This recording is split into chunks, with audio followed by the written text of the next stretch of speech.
Hello everyone, তোমরা সবাই কেমন আছো? আশা করি সবাই ভালো আছো। আমি খুব ভালো আছি। তো আজকে আবার নতুন ভিডিও নিয়ে চলে এসেছি।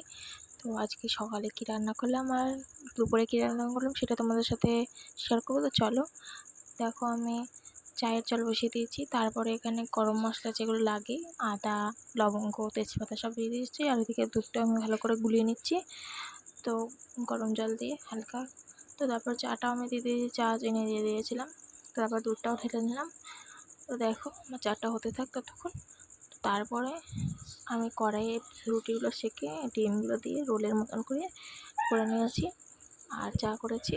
তো দেখো, এটা হচ্ছে আমার সকালের খাবার। তো দুপুরে আলুগুলো ভালো করে ভেজে নিতে হবে গরম তেলে, তারপর তুলে নিতে হবে। তারপর জিরে, তেজপাতা, গরম মশলা, গোটা গরম মশলা, পেঁয়াজ দিয়ে ভালো করে লাল লাল করে ভেজে নিয়ে ওর মধ্যে হলুদ, নুন, জিরে, গোলমরিচের গুঁড়ো, লঙ্কার গুঁড়ো ভালো করে মিক্স করে তারপরে ম্যারিনেট করা মাংসটা ভালো করে কষিয়ে নিতে হবে। তো তারপরে কষানোর পর জল দিয়ে দিয়েছি। তারপর তোমরা কীভাবে ফুটিয়ে নিয়ে নামিয়ে নিতে হবে। তো তারপর সন্ধ্যাবেলা দেখলাম আমার খুব শরীরটা খারাপ লাগছে, মাথা যন্ত্রণা করছে। তো তারপর ডাক্তারখানায় চলে গেলাম। তো দেখো স্কুলটা বার করে নিয়ে আমার বর আমাকে ডাক্তারখানা নিয়ে যাচ্ছে। তো ডাক্তারখানাতে চলে এসেছি। তো ডাক্তার ওষুধ দিক, তো তারপরে আমরা বাড়ি চলে যাব। তো আজকের ভিডিও আমি এখানে শেষ করছি। দেখা হচ্ছে নেক্সট ভিডিওতে। টাটা।